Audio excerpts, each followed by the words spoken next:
I never thought I'd become the kind of man who checks a security app before he even checks his phone for messages.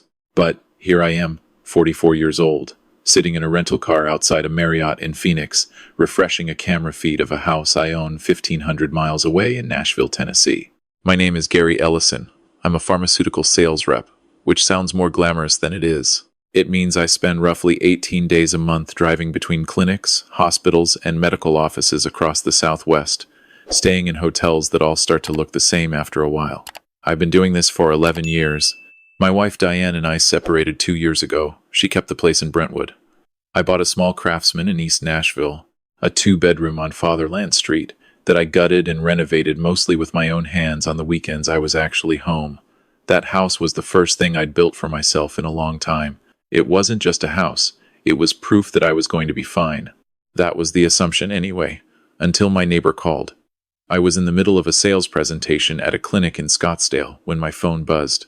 I didn't recognize the number, but the area code was Nashville, so I stepped out into the hallway and answered. "Gary? This is Phil Mercer, from next door, on Fatherland."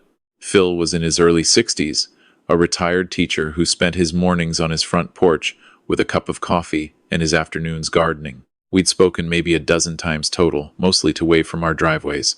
"Phil, hey. Everything okay?" "I'm not sure," he said, "and I feel strange calling you about this, but my wife made me. There's been a truck in your driveway the last 3 days. Different guys coming and going. I figured maybe you hired somebody for work on the house. But the hours are strange. They were there at 11 last night, and this morning early. I stood very still in that hospital hallway." "What kind of truck?" "White pickup. No logo. No markings. I hadn't hired anyone. I hadn't given anyone a key. I wasn't due back in Nashville for another 9 days. Phil, thank you for calling. I really mean that. Can you do me a favor and text me if you see anyone over there again?" He said he would. I went back inside and finished my presentation on autopilot, but my mind was completely somewhere else. The drive back to my hotel that evening, I went through every possible explanation. A mix-up with the wrong address. Someone using my driveway to park while they worked on a nearby house. A contractor the previous owner had some old arrangement with. By the time I pulled into the Marriott parking garage, I'd mostly convinced myself there was a reasonable explanation. Then my phone buzzed again. Phil had sent a photo. It was taken from his front window with a long lens camera he used for bird photography. The image was clear enough.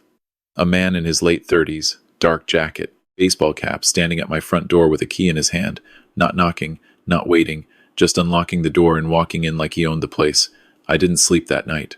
The next morning I called the Nashville Metro non-emergency police line. I explained the situation, my property, someone with a key who shouldn't have one, a neighbor's photo. The officer I spoke with was polite but measured. "Mr. Ellison, here's the challenge. If there's no sign of forced entry, and someone has a key and claims they were given access, it becomes complicated quickly. It can look like a civil matter rather than a criminal one. Now, if you want us to send a patrol car to do a welfare check, we can absolutely do that. But if someone answers that door and says they have permission to be there, there's not a lot we can do in the moment without more documentation on your end." I understood what he was telling me. He wasn't dismissing me. He was telling me what I'd need. I called my company and told them a family situation had come up. I needed to work remotely for a few days. They were understanding. I booked a flight home for the next morning, but I didn't tell anyone I was coming back. I specifically didn't post anything on social media, didn't mention it to mutual acquaintances. Something about this felt deliberate, and I wanted the element of surprise on my side. I landed at BNA at 7 in the morning and drove a rental car, not my car, which was parked at long term through my neighborhood. I parked 2 blocks from my house on a side street I could see Fatherland from. The white truck was in my driveway. At 9:43, a man came out the front door in gym clothes, got in the truck, and drove away. I sat there for another hour. No one else came out. I texted Phil. He confirmed only one person had been coming and going for the past few days, always the same man. Always in that white truck. I made myself wait until noon, then drove around the block twice before pulling into the alley behind my property. I went in through the back gate, the one that latches from the inside, and that I'd never given the combination to anyone. It hadn't been tampered with. Whoever was getting in was coming through the front. I let myself in through the back door. My key. My house. The wrongness hit me immediately. Before I even processed what I was seeing, it was the smell first coffee I hadn't made, and something else, some other person's presence baked into the air of a space that was supposed to be mine. Then the visual details came one at a time. A pair of boots by the front door that weren't mine. A gym bag on the living room couch. A phone charger plugged into the outlet I always used by the kitchen counter, with a cable that didn't belong to any device I owned. I walked through each room the way you'd walk through a crime scene, careful not to touch anything, trying to absorb the full picture before reacting. In the kitchen, there was a half-finished bottle of hot sauce in the refrigerator that wasn't mine, and the case of sparkling water I'd left in there was almost completely gone. In the bathroom, there was a razor, shaving cream, and a travel-sized deodorant on the counter, all of it unfamiliar. Someone had rearranged the towel situation. The extra set I kept in the linen closet was now hanging up, used. In the second bedroom, the one I used as a home office, someone had moved the desk chair and set up a folding table I'd stored in the basement. There was a work setup on it, a laptop stand, a wireless keyboard, a second monitor that definitely wasn't mine, connected to nothing, and presumably waiting to be reconnected. That's when I started to understand. This wasn't a squatter. This wasn't a random break-in. Whoever this was had moved in, had set up a workspace, was using my house as if it were an extended stay hotel.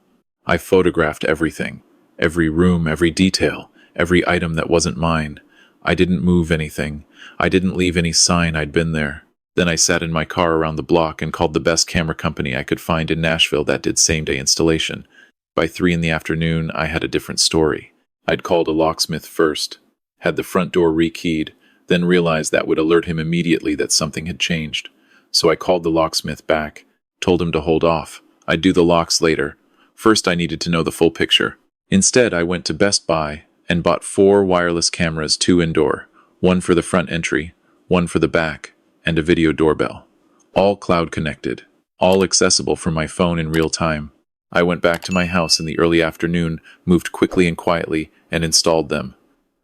Living room behind the bookshelf, angled toward the front door. Kitchen above the cabinet, corner angle. Hallway between the 2 bedrooms. Doorbell camera at the front. I tested all 4 feeds from the driveway, confirmed they were live, then left and checked into a hotel 3 miles away under a different card. At 4:58 that afternoon, my doorbell notification went off. I opened the app and watched a man walk up my front porch steps and unlock my front door with a key. He was white, mid to late 30s, heavyset in a comfortable way, dark beard, the kind of guy you'd see at a Home Depot and not look twice at. He moved through my house like he knew the layout. He went straight to the kitchen, opened the fridge, grabbed a sparkling water. Then he went to the second bedroom and connected his laptop to the second monitor. He was working. In my home, as though it were his office. Over the next 4 days, I documented everything. He arrived between 5 and 6 most evenings, which told me he was working somewhere during the day. He cooked dinner in my kitchen twice, using groceries he brought in a paper bag. He watched television on my couch. He slept in my guest room. He was considerate. In the way that made the whole thing feel even stranger, he didn't trash the place, didn't go through my things in any obvious way, didn't have loud parties. He was just living there, quietly and completely without my permission. On the 3rd day, something changed. Around 7 in the evening, a woman arrived. She was early to mid-40s, professional-looking, dark hair in a low bun, carrying a tote bag with what looked like documents and a laptop inside. She knocked, which told me she didn't have a key. He let her in. They sat at my dining room table. From the kitchen camera angle, I could see the table, but not read anything clearly. I could tell they were going over documents together. She had a spreadsheet open on her laptop. He was pointing at something on a piece of paper. It looked like a meeting, a business meeting. In my dining room, I zoomed in on every frame I could. On one screenshot, I could make out what looked like a website interface on her laptop screen, and I could see a small photo that looked like my living room. That image. I didn't sleep that night. Instead, I searched my address on every short-term rental platform I could find. Airbnb, Vrbo, Furnished Finder. On the 3rd one, I found it. My house. Listed as charming East Nashville craftsman perfect for work trips. The photos were mine, my living room, my kitchen, my backyard with the string lights I'd hung myself last spring. The listing mentioned high-speed internet, a quiet residential street, and a dedicated workspace. That second monitor. The folding table. He had furnished the home office specifically to make the listing more attractive. The nightly rate was $240. There were 11 reviews. The oldest was dated 4.5 months ago. The most recent was 6 days ago. Every single one was 5 stars. Host was extremely responsive. Felt completely at home. Perfect for my work trip, will definitely be back. Host. They were calling this man my host in my house. I sat in my hotel room with my hands shaking and read every review. Guests from Charlotte, Chicago, Atlanta, Denver. People who had paid good money to stay in my house. Who had no idea they were participating in something criminal. I felt sick for them and furious for myself in equal measure. I went back through the camera footage looking for anything I'd missed. On the second day of surveillance, around lunchtime, a different person had come by. Older man, maybe late 50s, driving a silver sedan. He'd only stayed about 20 minutes. I paused the footage and tried to get a clear image of his shirt. There was a logo on the breast pocket, some kind of emblem I couldn't quite make out. I screenshot it, zoomed in, cleaned it up as best I could in the photo editor on my phone. It looked like a small house with a keyhole. I searched Nashville Property Management Company house, keyhole logo, and found it on the fourth result. Keystone Home Management, a mid-sized property management company that specialized in absentee homeowner services. The company I had been paying $80 a month to hold a spare key and check on my property twice a week while I was traveling. The company that had my phone number, my travel schedule, and my spare key on a labeled hook in their office. I stared at the screen for a long time. I called the number for Keystone the next morning and asked to speak with the owner, a man named Don Waverly, who I had met once when I signed the service agreement. He wasn't available. I asked for a callback. Instead of waiting, I sent an email asking a simple question. Has any employee or contractor associated with Keystone recently visited my property at Fatherland Street? I kept it neutral. I didn't reveal what I knew. 2 hours later, I had a response from someone named Christine, who identified herself as the office manager. She said that yes, a technician had conducted a scheduled exterior check on that address 4 days ago. Everything appeared normal. I now had a name to work with from that camera frame. I sent the Zoom screenshot to Phil next door and asked if he recognized the man or the car. Phil called back within 10 minutes. That's the fellow who came around back in the spring, he said. He told me he worked for the property service you use. He asked me about how often you were home, said he was updating their records. He asked how often I was home, and I was gone 18 days a month, every month, and it was all documented in the service agreement I'd signed with Keystone. The pieces were all there now. That afternoon, I called Detective Services at the Nashville Metro Police Department's East Precinct and asked to speak with someone in property crimes. I was connected to a detective named Marcus Webb, a low-key, methodical man who listened to me for 20 minutes without interrupting. When I finished, he asked me to come in and bring everything: screenshots, footage, the Keystone agreement, Phil's photo. I was there within the hour. Detective Webb reviewed my documentation at a desk covered in case files, scrolling through footage on my tablet with reading glasses perched on the end of his nose. After about 15 minutes, he set the tablet down. Mr. Ellison, you've done good work here. The footage of the woman reviewing what appears to be a rental platform is going to be particularly useful. What you're describing is organized fraud, unauthorized use of property, theft of services, and depending on how the platform payments were processed, potentially wire fraud. The Keystone angle is what makes this criminal as opposed to civil. If an employee sold access to your property, that's breach of trust and conspiracy at minimum. He told me not to change the locks yet. He told me not to confront anyone. He needed 48 hours to identify the subjects through the footage and run the rental listing through financial channels.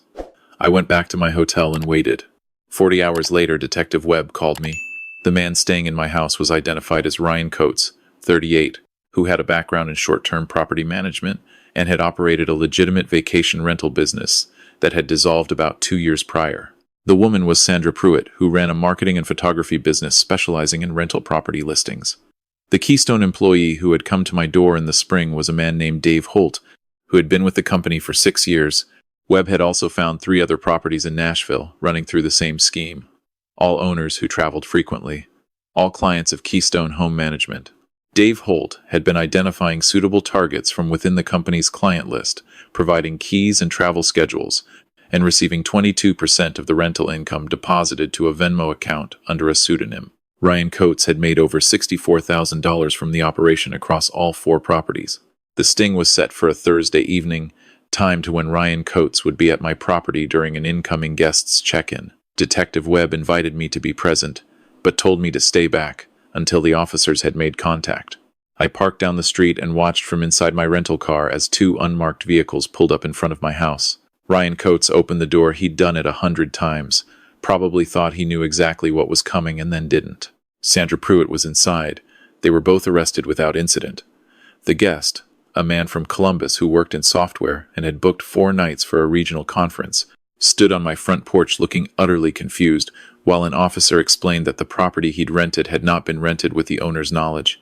He'd done nothing wrong. He'd been a victim of the same fraud I had. I walked up the driveway while they were putting Ryan Coates in the car. He saw me and seemed to understand without anyone explaining who I was. We didn't speak. There wasn't anything I needed to say to him. Dave Holt was arrested the following morning at the Keystone office. Ryan Coates was charged with criminal trespassing, theft, fraud over $10,000, and conspiracy. Sandra Pruitt was charged with fraud and conspiracy for her role in creating and managing the listings. Dave Holt was charged with breach of fiduciary duty and conspiracy. The Keystone Company itself faced a civil complaint from all 4 victimized homeowners, and the Tennessee Department of Commerce opened an investigation into their licensing. The criminal case moved faster than I expected. Ryan Coates entered a plea agreement and received 3 years of supervised probation, a fine, and full restitution to all 4 homeowners. My share came to just over $19,000, which covered the lock replacement, a full security system installation, the income I estimated the fraud had generated from my property specifically, and some additional amount the court characterized as compensation for the violation itself. Sandra Pruitt received 18 months probation and was ordered to surrender all proceeds from her photography and marketing work connected to the scheme. Dave Holt, who cooperated with prosecutors from the start, received a suspended sentence and lifetime prohibition from working in property management. Keystone Home Management closed voluntarily within 2 months of the arrests, before the civil case even reached a hearing. The settlement between the 4 homeowners and the company was confidential, but it covered what the criminal restitution hadn't. I changed all the locks the day after the arrests. Then I changed them again 3 weeks later, just because I could. I installed a full smart lock system with rotating codes that I control remotely. Every entry point on my property now has a camera. I put a door sensor on the back gate. I set up utility alerts through my provider so any spike of more than 15% triggers an automatic text to my phone. Phil next door has my cell number saved under Gary Call Anytime. His wife now texts me a photo of my driveway once a week, unprompted, which I find unexpectedly moving. I didn't sell the house. I thought about it. I walked through every room the week after the arrests and tried to feel what I felt before all of this, the satisfaction of having built something for myself. What I found instead was anger, and under the anger, something more complicated, a kind of grief for the version of myself who trusted without verifying, who signed a service agreement and assumed that was enough. But I also found something else. I found that I had done everything right once I knew. I had been methodical. I had been patient. I had documented instead of confronting, built a case instead of assuming the system would handle it without evidence. I had taken back something that had been taken from me, and I had done it correctly. The house is mine again. Not in the legal sense, it was always mine in the legal sense, but in the felt sense, in the sense that matters. There were 3 other homeowners caught in this same operation. A woman named Karen Sheehan, a travel nurse who worked regional contracts, discovered through the investigation that guests had left reviews mentioning her king-sized bed and her breakfast nook. Strangers had been eating breakfast in her nook. Another victim, a man named Thomas Park who worked in consulting, found that someone had been through his filing cabinet. He spent 4 months working with his bank to close fraudulent accounts opened in his name. The thing people don't understand about this kind of crime is that the theft is almost secondary. The money can be recovered, or at least accounted for. What can't be accounted for is the period of time that your home, the place you pay a mortgage on, the place you return to, the place that is supposed to exist in the world waiting for you exactly as you left it, was not yours. Was being sold to strangers by the hour. Was someone else's product. I remember walking through my house the morning after the arrests, before I'd changed anything, while it still had the second monitor in the guest room and Ryan Coates' razor in the bathroom. I stood in the living room where I had spent so many evenings on the road imagining myself sitting on my own couch, and I tried to remember what that felt like. The imagining, the looking forward to it. I'm getting it back slowly. The couch feels like mine again. The kitchen does. The back porch with the string lights, where I sat last Saturday morning with coffee and watched a pair of cardinals in the oak tree that felt entirely mine. The cameras are running. The alerts are on. I know my neighbor's name, and I have his number, and we talk sometimes on weekend mornings over the fence. I monitor my utility bills the way some people monitor stock prices. If you own property and you travel for work, please hear this. The door being locked is not the same as the house being safe. The company you pay to watch over it has the keys in your schedule in your complete absence, and most of the time that's fine, and sometimes it isn't. Search your address on every short-term rental platform right now. Set up utility alerts. Get a camera at your door, one that stores to the cloud, one you can check from your gate. Tell your neighbor your name. Give them your number. Tell them no one should be there when you're gone. And if something feels wrong, don't rationalize it away. Don't decide there's probably a reasonable explanation. There might not be. There wasn't for me.